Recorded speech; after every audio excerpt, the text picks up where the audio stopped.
So let me start again. Well, welcome to the webinar that is being presented by myself via Brave Inflections. Thank you very much for making the time to join us this afternoon. It's afternoon in South Africa. If there's anybody from outside of South Africa, I'm really interested in hearing where you're coming from, where you're joining us from. So use the chat facility. So if you just hover on the bottom of your Zoom screen, you'll see a number of icons there. There's a chat facility. That's the one you need to use. If you want to either just make general comments, you are able to chat privately to each other as well. But I ask in particular that if you've got a question that you want me to answer, that you just send the question to me privately. So it's easier for me to see on screen which are the questions that are coming to me. So it's just easier to screen through the comments then. Also, just on that same bar, you would have noticed that you would have been put on mute, and that is just to make sure that we don't have background noise. There is the video icon. If you're concerned about your data usage, I encourage you to rather switch it off. So there would be like a red line through it. But if you want to remain on, that's perfectly fine. As long as you can see me, that is okay. There is also some other icons, but I want to particularly also bring your attention to the one where you can just either wave at me or clap your hands. That helps me and to see whether you are with me. It's very difficult. I'm staring at a laptop camera, so I can't see all of your eyes. So if you can just interact with me, it will help me to see where we are.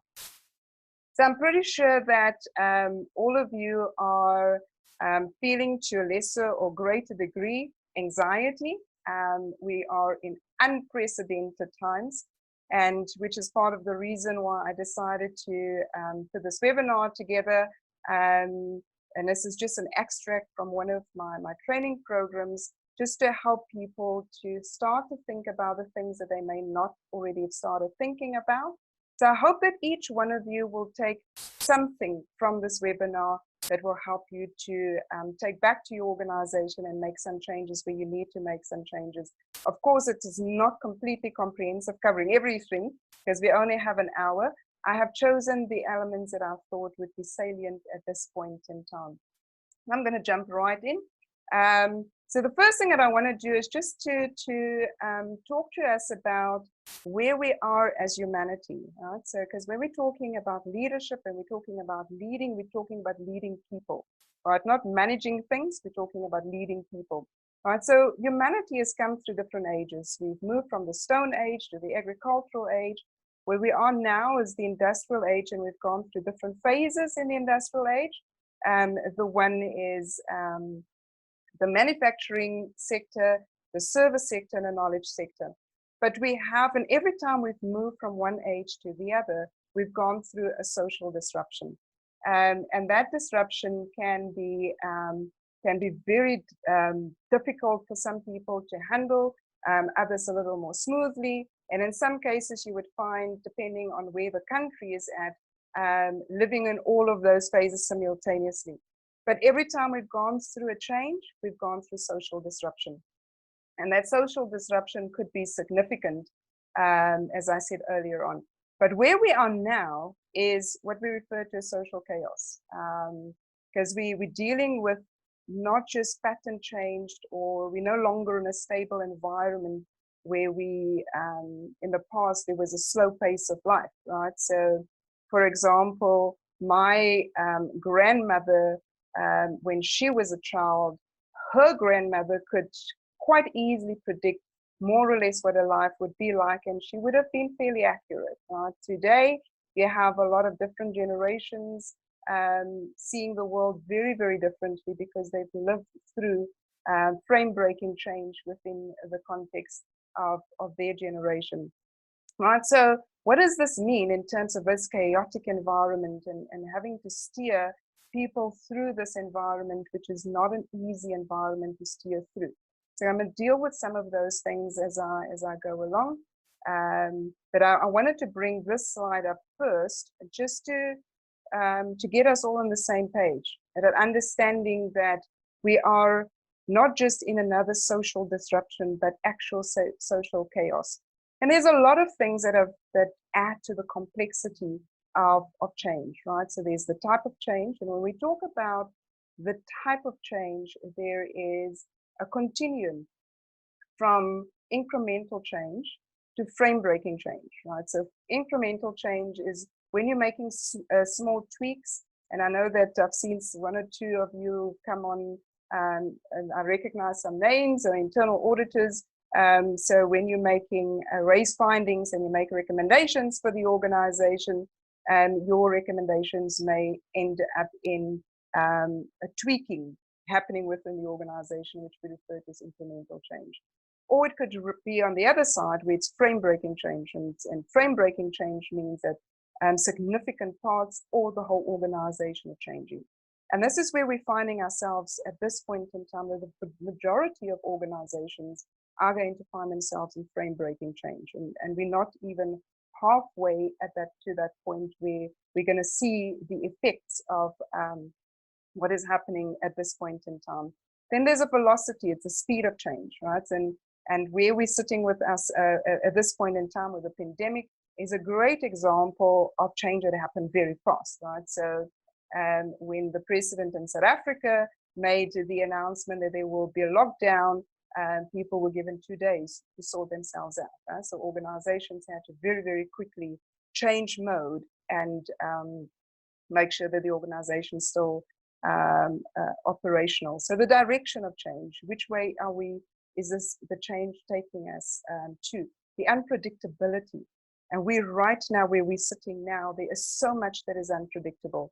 If you just look at the virus itself and how it is affecting different countries, it is not every country is a carbon copy in terms of each other, in terms of what is happening and how the virus is affecting the country. So if one looks at South Africa, for example, and you were to compare it to Italy, our numbers are lower, but there are at this point in time a lot of variables that are still very, very uncertain. So where we may have a younger population in South Africa, and therefore one can say that the risk profile that has been built so far has been that older people are at a greater risk. But then on the flip side, we also have a lot of people whose immune systems are already compromised because of the fact that they may be HIV positive, or they may be suffering from TB or whatever, or any kind of disease that creates pressure on the immune system, which puts them at risk. So it's a bit of a toss-up. So a lot of it is unpredictable at this point in time, right?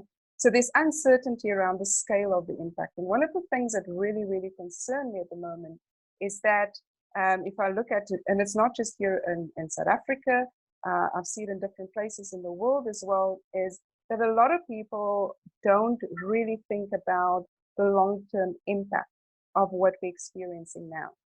Right? So, and there are still organizations who are just waiting for the lockdown to be lifted and think that it's going to be business as usual and we're just going to go back to normal. And too few are starting to have the conversation around the scale of the impact of what we're going through. Right? There can be different types of change at the same time. So some incremental and some frame-breaking change that happens simultaneously. And I think that is part of what we're seeing now. There's of course the risk of failure. Lots of decisions that need to be made now in terms of moving forward, and difficult to see which way to move, and we could be making the wrong decisions. And of course, the possible chain reactions.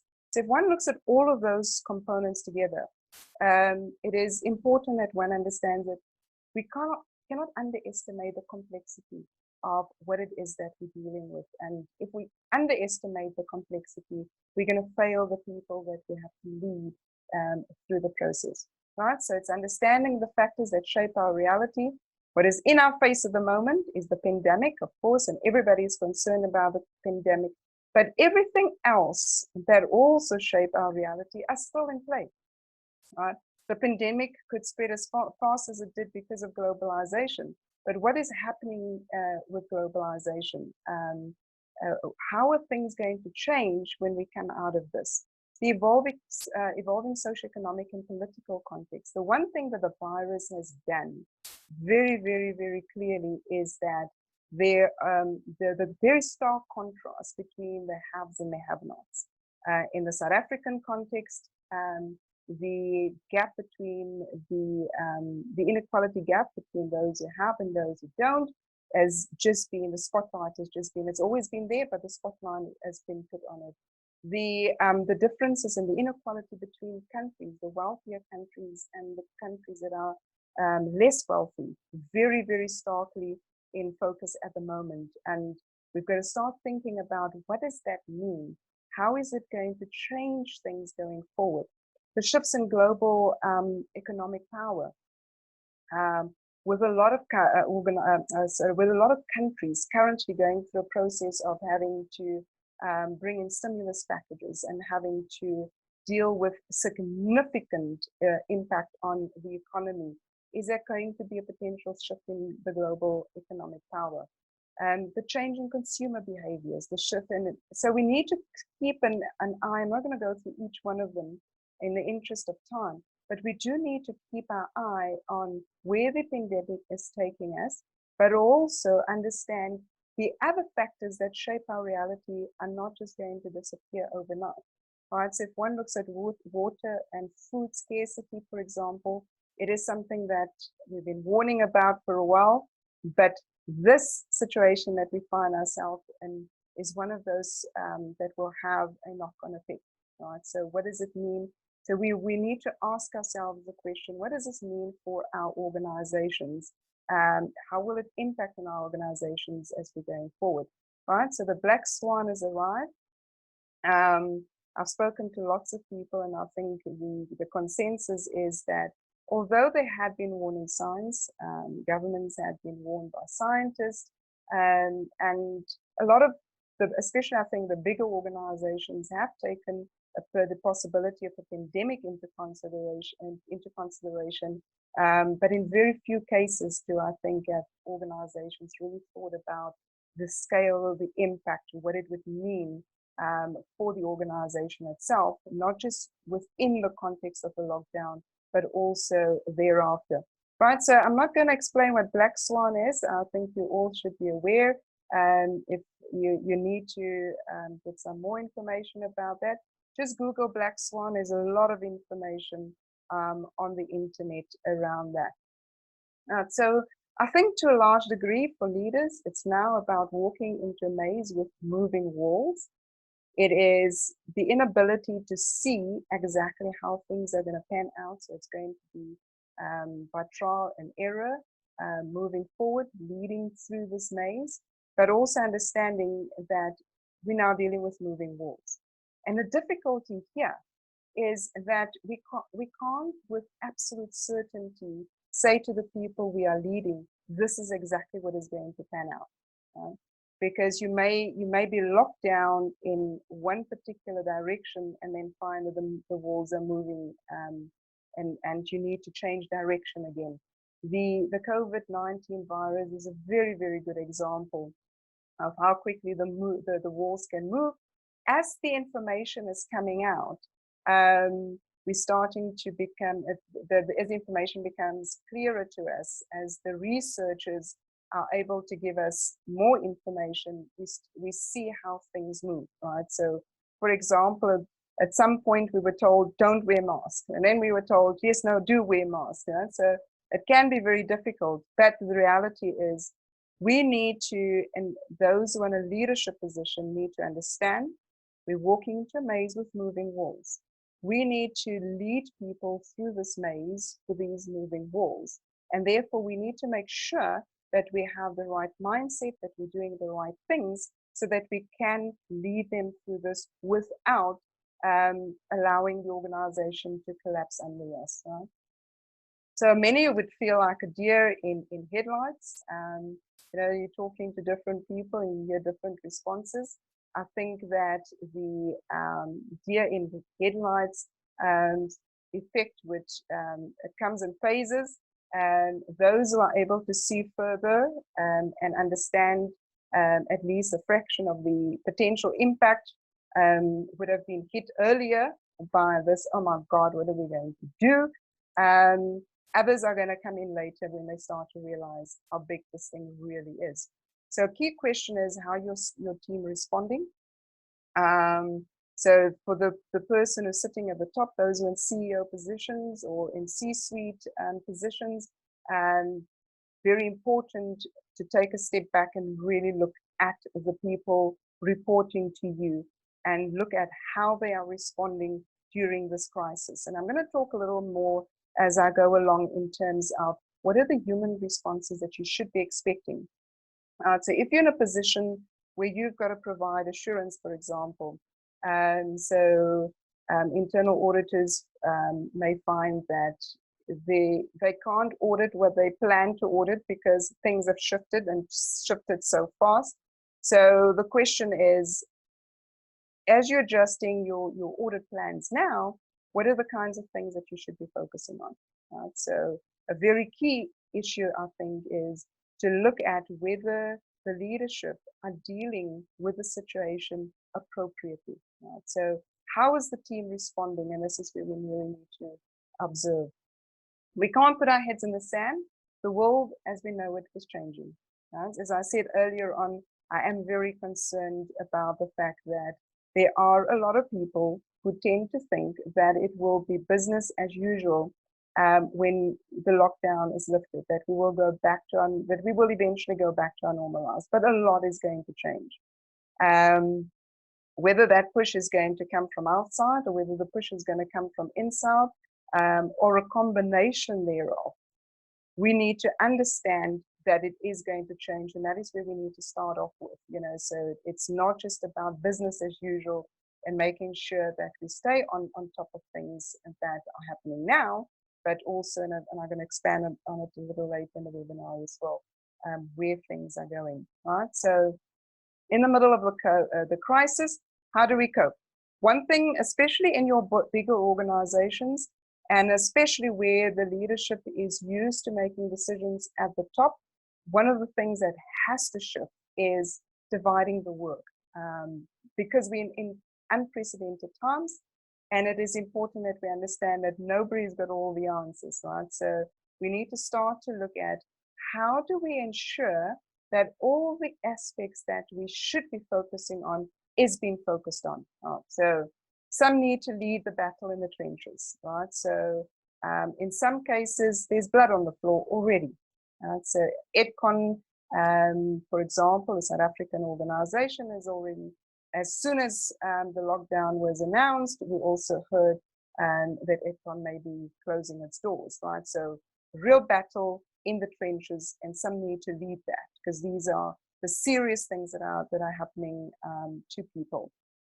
Some need to ensure that no one is left behind, right? So how do we make sure that in the context within which we find ourselves, that we keep an eye on everybody, right? So some need to keep in touch with the troops.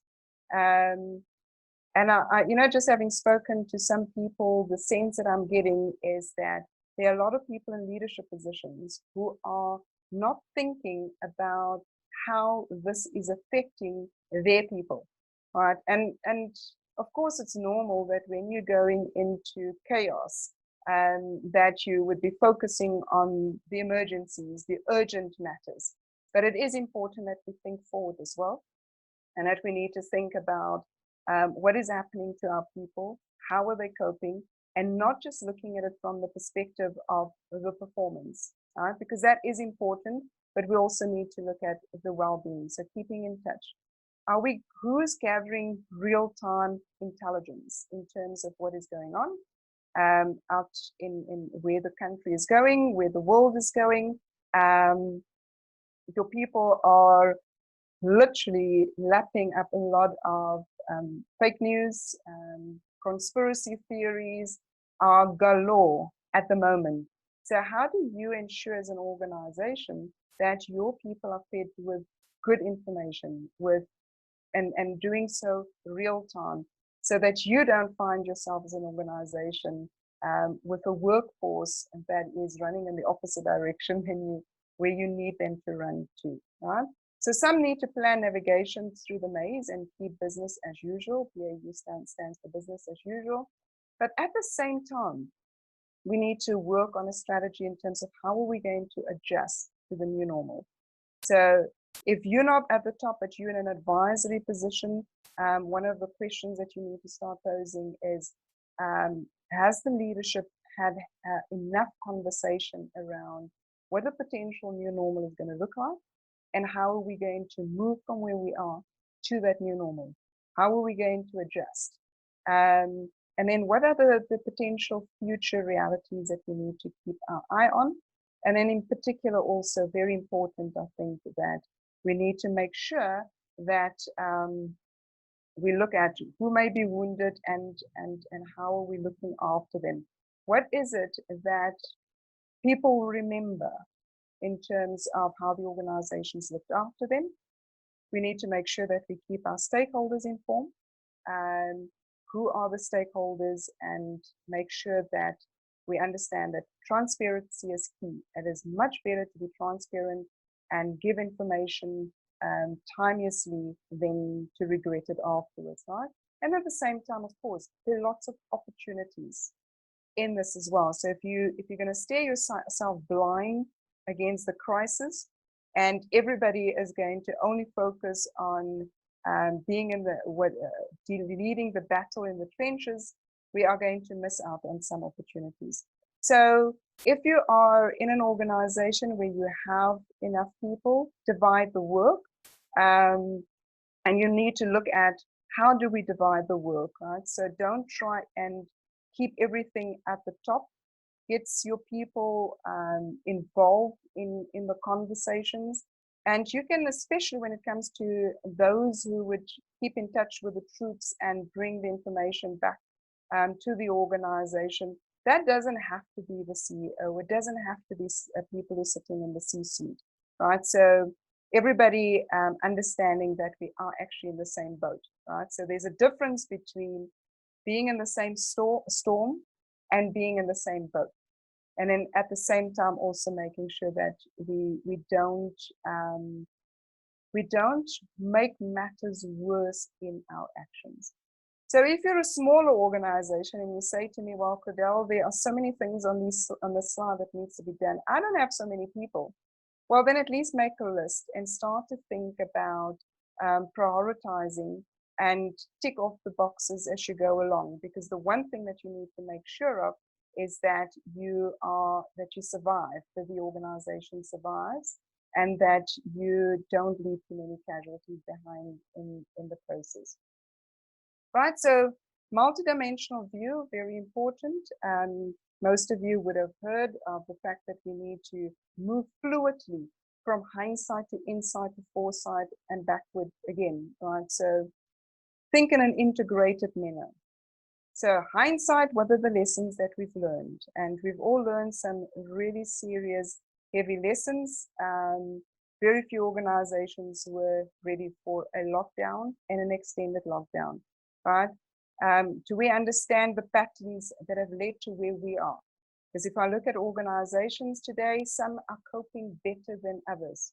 Those who are coping better than the others, what are the patterns that have led to where they are today, right? If you fall in the category of, well, everything just fell apart and we had to run helter-skelter to get everything sorted, then we need to have a conversation around what patterns did we create over time that led us to where we are, left us in a state where we're really not ready.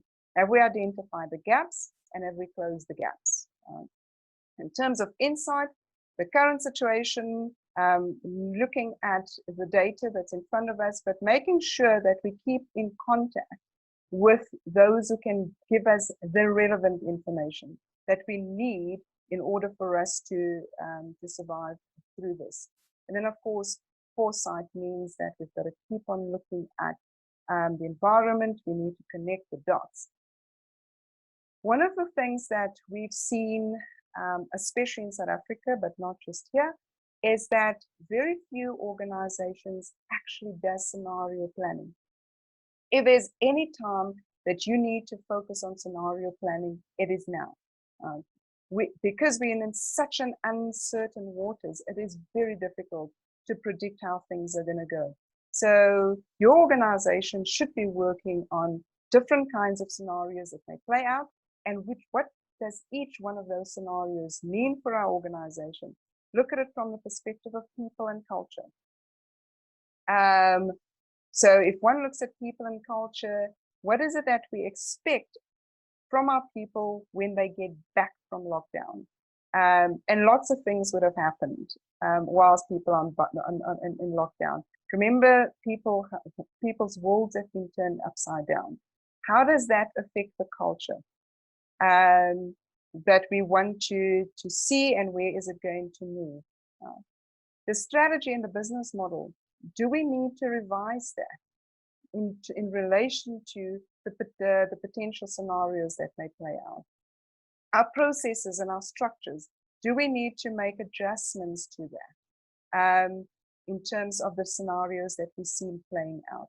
Infrastructure and technology, do we need to make adjustments? And I think a lot of organizations have found out now that their disaster recovery plans were simply not adequate for a lockdown scenario, and especially not an extended lockdown scenario. So we need to look at, do we need to change? Is there changes that need to come into play there?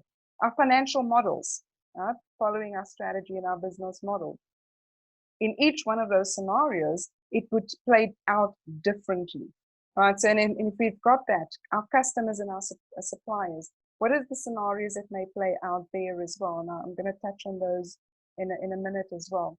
But each one of those scenarios may mean very, very different things for the organization in terms of its people, its culture, the strategy, the business model, the financial model, the processes and the structure, infrastructure and technology, your customers and suppliers. So we've got to think about what do we need to do to adjust so that we can adjust very, very, very quickly. Right. And so I just want to expand a little bit on the previous slide in terms of the monitoring, nurturing, and protecting of relationships. Right? So, and here you need to look at all the relationships of the organization. How do we've got to monitor what is happening with them. How do we nurture them? How do we protect those relationships, right? So that we almost pay forward. Everything that we do now, today, is going to determine what our relationships are going to be like with these various categories 10 months from now, 18 months from now, right? So think about, and I've just pulled out 5, and you need to plot down for your organization who those are. So if you look at your suppliers, for example, the industry, what is happening within the industry, our customers, our staff, our stakeholders, but really taking it to a deep level with each one of those. So for example, if I were to pull out suppliers, what is happening with those who supply your suppliers? So you're almost looking back into that chain and pulling your feelers out and gathering intelligence. Because if we come out of the lockdown, or say 5 months from now, your suppliers are unable to supply you, it would have a ripple effect on your ability to deliver in terms of where you need to deliver to your customers, right? So in the South African context, a lot of organizations, for example, would have started to, in terms of enterprise development, to gain points for their broad-based Black economic empowerment scorecard, may have used smaller organizations, and a lot of those smaller organizations are now going out, may very well go out of business as a result of where we are, where the economy is and what is happening right now with the lockdown. So you've got to start plotting your suppliers, look at where your key suppliers are, but don't just look at the strength of your suppliers, also look at the strength of the suppliers that supply them, so that you can get reasonable assurance that you are going to be okay from a supply perspective, and whether you need to make changes if you see that there may be trouble in that area. So you would do the same with your customers. You would do the same with your staff. Think wider in terms of what are the ripple effects that they may be dealing with that may be rippling back to us, that will affect the organization. And you need to really do a deep analysis there, right? So your customers, depending on what it is that you are offering, may very well not be able to buy from you because what it is that you're providing is a luxury item, not for a good few months. You need to then adjust your strategy. If you are in the public sector, for example, the fact that the government is pulling out lots of money to deal with the pandemic should already start to create warning bells in the back of our minds in terms of what does it mean for my department? Will there be a cut in terms of the resources? And may we need to start to adjust in terms of the resources that we've got on the table. Right, so you literally, when it comes to your stakeholders, being able to see who those important stakeholders are and how what is happening to them in the same scenario that we find ourselves in will affect us. So there's got to be a sense of urgency. And in order to win, we need to move swiftly. We need to think very deeply about how it is that we're going to move the organization forward. And this is not, I know that it is easier said than done, because there is so much that's happening at the same time. And in addition to having to lead your organization, you may, as a leader, also need to deal with things back home. And I'll come back to that in a little while as well, because I do want to talk to you in your individual capacity as a leader as well. But it is important that we understand that there is a sense of urgency, that the sooner we deal with things that we need to deal with, the better for the organization. So I want to just change feet a little bit and speak very directly about competencies that are important for us to have as leaders, as we lead people through change and uncertainty.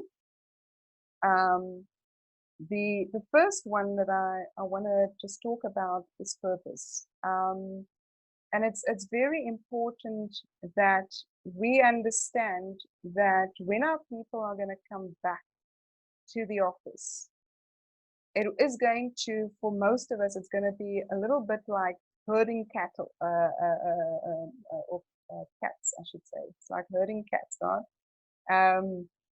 Because people have now grown used to working at home, and people have gotten used to a different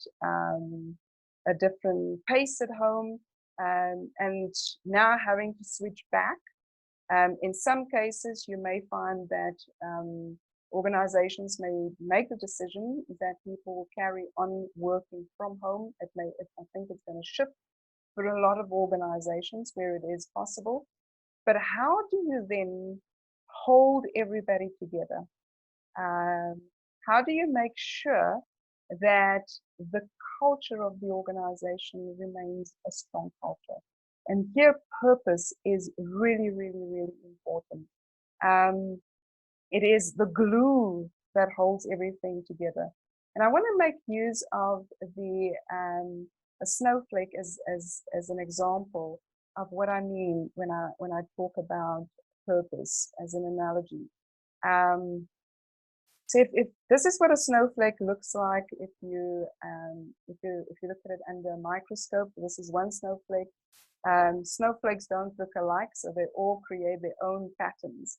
And if you've ever stopped to think about it, it actually is quite amazing that the water molecules know exactly where to go in order for them to collectively form this very beautiful picture. So how do they know? How does each water molecule know exactly where it needs to go in order for it to be part of this snowflake? and create this beautiful pattern.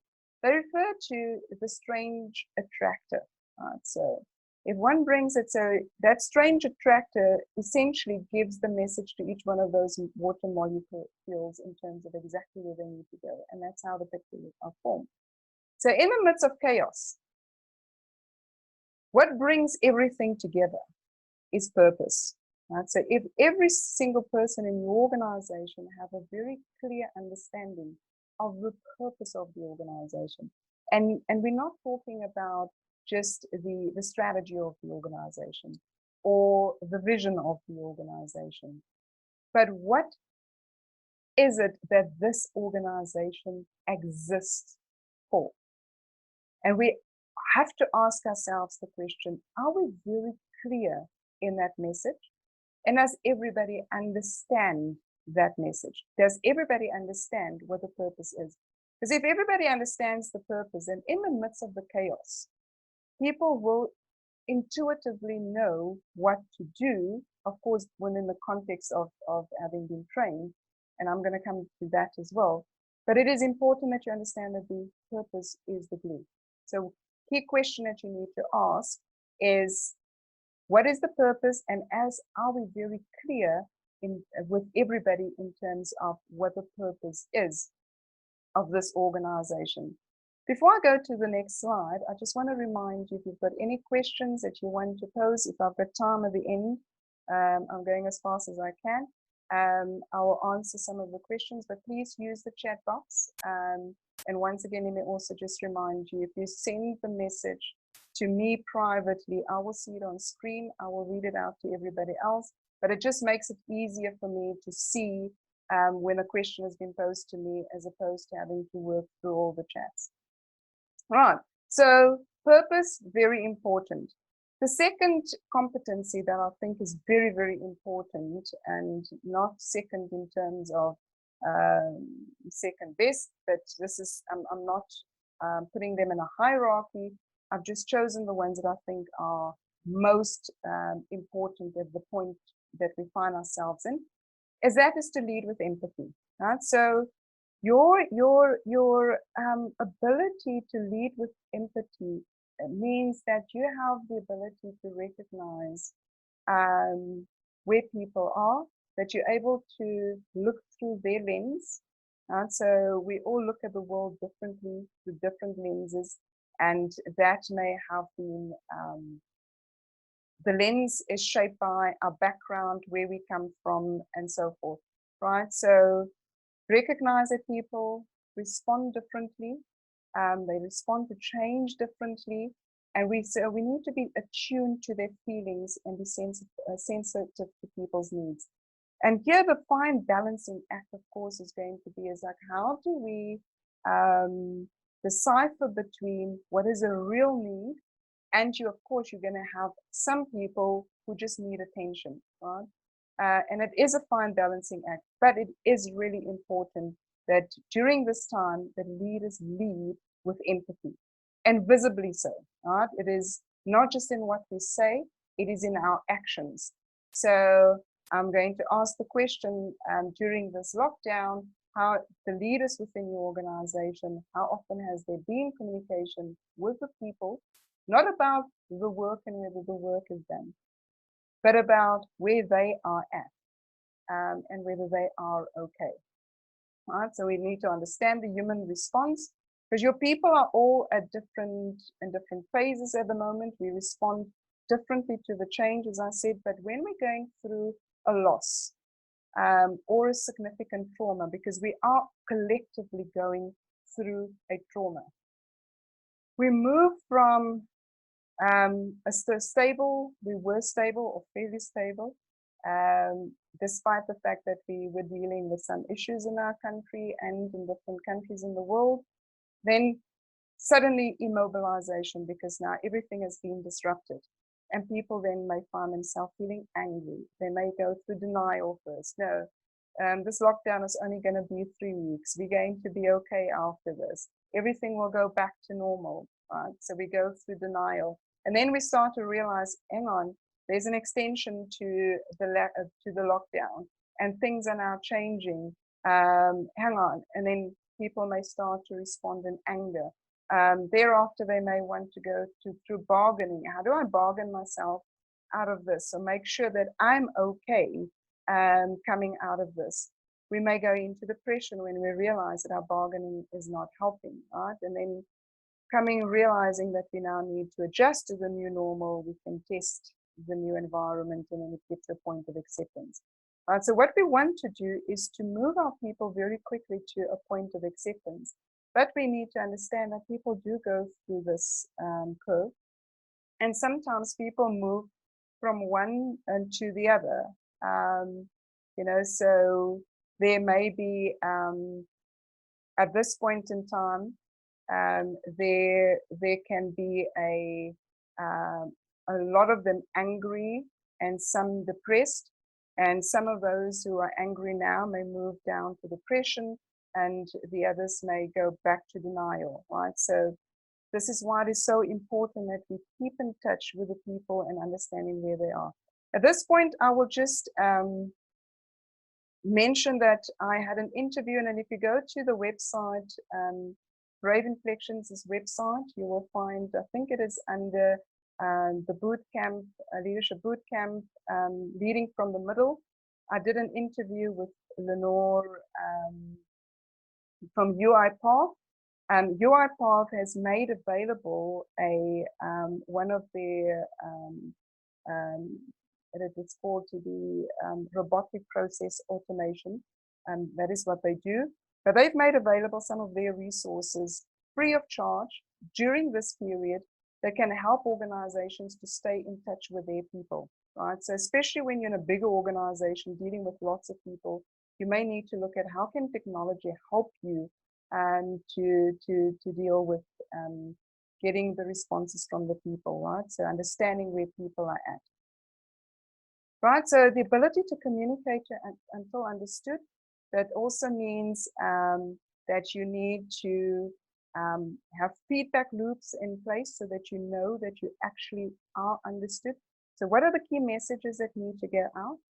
Who should we be communicating to, right? And think about those relationships that I talked about earlier on, right? So you may be a supplier of a supplier to an organization. And if you think you're going to be running into trouble, one of the things that you need to do where we're sitting now is to communicate and be transparent about it and have the conversations so that you don't find yourself later in a position where people say, but you knew, but you didn't communicate.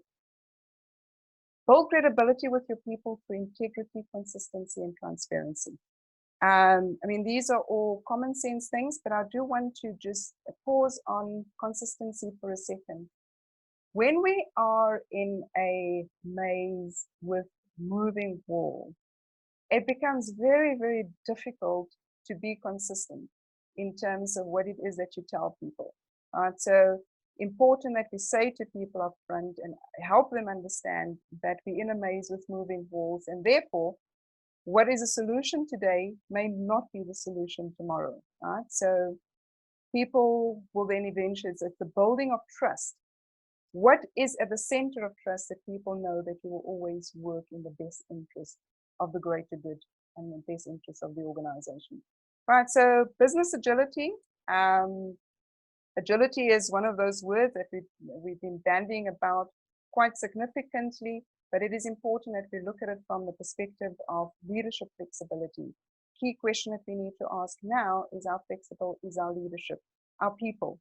How easy is it for people to move from one reality to another reality? And this has got to do with our training. Our culture of responsiveness, and we've got to ask questions around this. Alertness, right? So it's the use of hindsight, insight, and foresight that I was talking about earlier on. And how do we make sure that we think in an integrated manner and fluidly through those three concepts? Processes and policies. Have we created a bureaucracy that has made us less agile? What do we need to change? The same with the structure and the infrastructure. Being agile is going to become even more important going forward, and we're learning very important lessons in the middle of this, right? So we need to have the ability to self-destruct when necessary. And I think as we reflect on some of the things that I've mentioned earlier on, we will find that there are areas where we need to self-destruct because it is not going to work for those areas and not going to work for us going forward, right? So our ability to seed your own disruptive innovation is becoming more important today than it ever has been. It's very important for us to be able to do that. Also important that you as leaders, you go at a pace that the majority can absorb. So you've got to ask yourself the question, are we moving at the right pace? Now, are we making sure that we have our finger on the pulse in terms of where our people are? Because if we move too fast and we leave too many people behind, eventually what we're doing is we're self-sabotaging. So I said earlier on, there needs to be a sense of urgency, and absolutely that is important. At the same time, we need to look at where our people are and move at the pace that the majority can absorb. Important to ask the question, are we working as in tandem, as a functional team? Right? So, especially the leadership team. This is not the time for politics within the leadership team. So, if ever there was a time for assurance providers like internal auditors, for example, to shift their focus to leadership and to start doing auditing around leadership, I think this is the great time. Don't let the crisis, or let me rephrase that, don't lose the opportunity in the crisis. At the heart of everything, culture must be a strategic objective. Right? So we have been talking a lot about culture. One of the things that I've also been saying a lot is that internal auditors, and sorry, I'm picking on internal auditors because I've seen a few names in the midst of the participants. But internal auditors should be focusing on culture, and because culture really eats strategy for breakfast. So it doesn't matter how much time you're going to be spending on putting a scenario planning together, thinking about the technology that you need, and putting your plans in place. But the culture is not what it needs to be to support us going forward. Right? As I said earlier on, crisis provides us with the opportunity to talk about the black elephant in the room. Now, I'll admit that the term black elephant I came across in a book for the first time the other day, and essentially what it is, it's taking the concept of the black swan, that event that could have catastrophic consequences or a significant impact on the organization or a country, and you combine that with the elephant in the room, and that is the kind of things that we've always known exist in our organizations. And we've known that they are problematic issues, but we've been skirting around them. We haven't really talked about them. This is an ideal opportunity to now start to think about what are those elephants in the room that can have a significant impact on the organization, and use this time of crisis to bring them to the fore and to have that conversation. One of the last things that I want to mention to you, which I think is very, very important, is to brace for the bereavement wave. Right? And so what do I mean by that? We have not yet seen the full impact of the pandemic. We are going to start to deal more and more with staff members succumbing to the virus. There may be staff members losing family members or close friends as a result. Potential job losses, and I think there's going to be a lot of that. We've already seen a lot of that, but we haven't seen the end of it. And then we need to think about how does that impact on the organization? How does it impact on those who will come through it relatively okay, still have their job and haven't gotten sick? And that is survivor's guilt. So survivor's guilt essentially is the guilt that the people who stay behind, the people who are okay, have to deal with.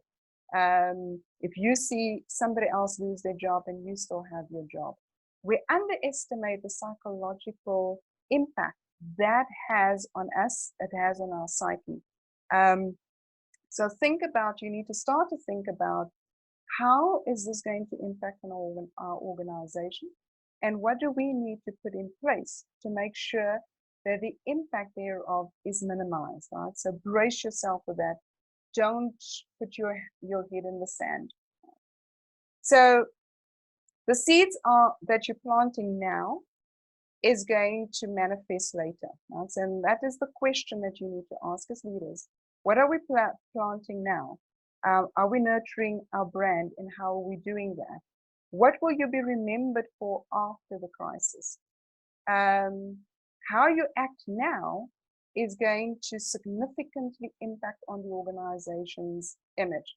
So internally, how you deal with your staff are either going to come out of this crisis feeling that the organization cares about them, or they're going to feel that the organization doesn't care about them, right? So in terms, if that kind of thing happens within an organization, it tends to shift the culture into a negative direction. Similarly, your customers, your stakeholders out there, how they experience you at this point in time is going to determine how they will see you after the crisis. So think very carefully about what seeds are we planting now, and what do we see, what we want to see for the future. And if you feel that you can't cope, get help, right? So you may want to speak to experts or professionals in a particular field where you feel that you may not be coping, so that you can come out of it relatively unscathed. And then lastly, you've got a lot of balls in the air. Don't forget about looking after yourself. Increase your nutrient intake. We tend to underestimate the amount of stress that we're going through, right? So as much as I said, look after your people, have empathy, think about how it will impact on the culture and so forth. You also need to think about how you're leading yourself through the situation. And what example are you setting for your staff? So as I said, increase your nutrient intake so that you can make sure your body remains strong. Increase exercise, meditate. Find moments to be quiet, find sounding boards to help you. And if it gets to a point where you are on that curve where you feel that you're now in a depression, find professional help if you need to, right? So that you can make sure that mentally you remain strong and physically you remain strong as you lead the people through this change and uncertainty. You are going to be absolutely useless as a leader if you are not in good health, right? So very important, as you lead people, lead yourself first. And then lastly, please, at the center of all the decisions that you're making now, organizations are going to have to make very, very serious decisions in how we're going to move forward, and how we see the scenarios play out. Always ask this question: have we considered the ethical implications of the decision that we have taken?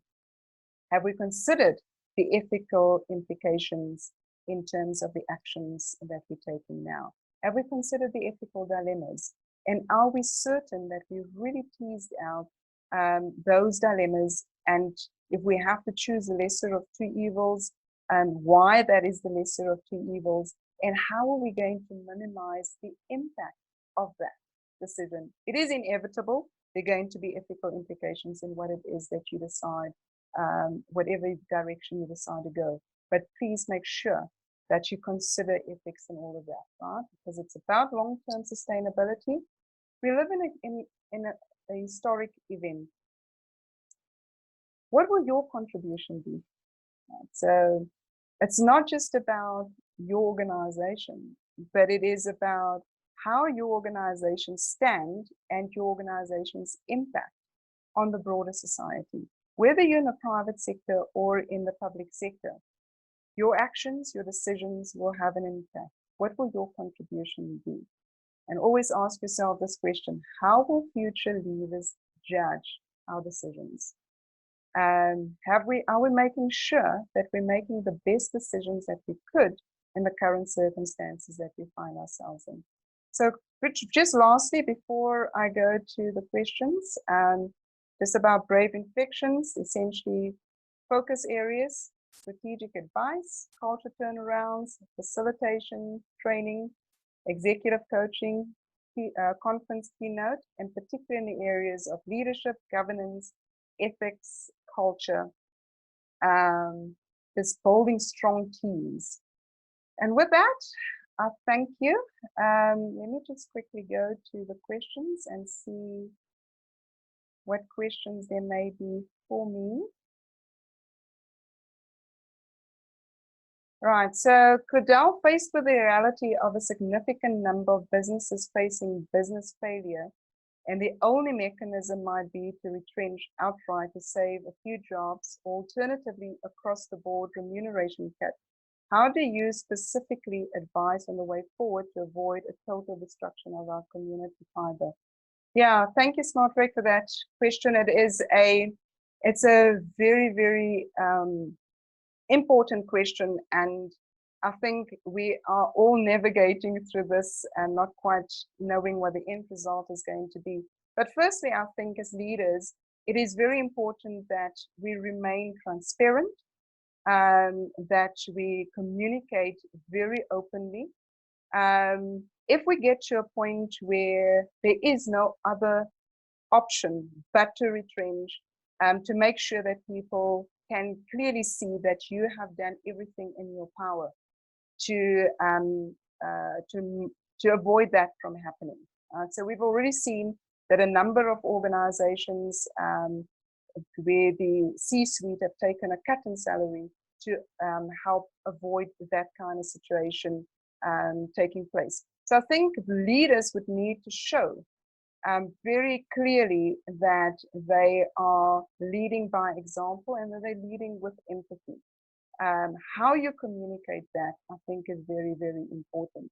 And then really it's going to be, in terms of the community, we have an opportunity.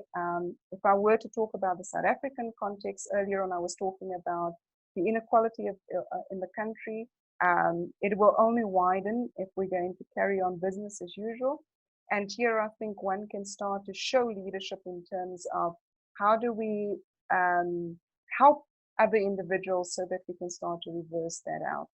The reality is there is going to be blood on the floor, and it is going to take us a while to fully recover.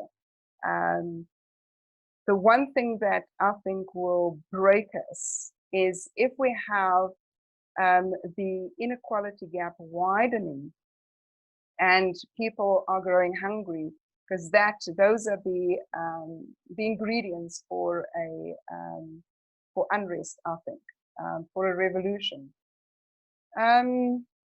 Because I need to succeed in leading. Okay, so I see that was for everyone. How do we transform the mindset of leaders during this? So I think, as I said earlier on, that we shouldn't lose the opportunity in the crisis. This is the ideal situation, especially for those of you who are in assurance providers, providing positions or provide advice, is to use this time where people are shaken to highlight what is not working and what is not going to work for us going forward. And I think a key message to those who are gatekeepers to the organization, these are the people who make decisions in terms of who come into the organization. It is also time for us to reflect in terms of our values and who we're allowing through the gate. Because we see that a lot of people in leadership positions are more interested in self, and that is because when we recruited them, we didn't recruit for values. We didn't ensure that we jump through the hoops to test and make sure that this person is mature enough. So I think we do need to look at our recruitment processes and have real conversations around how do we change who we bring in as leaders, and secondly, how do we make sure that those who are in the pipeline within the organization, that we instill the right values. What is heartening though, I think if one looks around the world, suddenly things have changed to the nurses and doctors have become the heroes, and I think that is the kind of message that we need to bring in our organizations. Who are going to be heroes? How does one manage the leadership to ensure walking in tandem? Here, I think, once again, as I said, utilize the time that you've got now, the opportunities within the crisis. But it is, sometimes one needs to bring in help from the outside. It depends on what you have. Like if the CEO, and if I'm now talking about the C-suite, leader of that pack, if the board sees that not the right patterns are emerging in terms of the leadership, then conversation needs to take place around how do we manage, right? So you may need to have coaches that walk alongside the management team or the executives to help guide them through the process. But certainly, if it's not happening, then you need to make sure that there are interventions. The fight is no longer against the virus, but against the economic demise. In your view, how do we find a balance of return to productivity versus the potential surge in the virus infections? Surely we cannot have a stop-start economic revival. No, I agree. And the reality, unfortunately, is that because things are constantly moving and the scientists don't yet have a complete handle on understanding how the virus behaves. Because the virus doesn't behave, or let me rather rephrase it, it doesn't have the same impact everywhere in the world. So if you were to compare Italy's stats to Germany's stats, and then you bring South African's stats next to it, you see different patterns emerging. So it does make it very, very difficult. We've never been here before in terms of our generation, and we're dealing with a lot more complexity than the previous generation that had to deal with the Spanish flu had to deal with. So finding that balance, I think, is going to be very difficult. And I don't think that anybody has a concrete answer. I've been watching how different world leaders are responding to the crisis, and one sees different patterns emerging as well. And I think that's part of what we need to look at.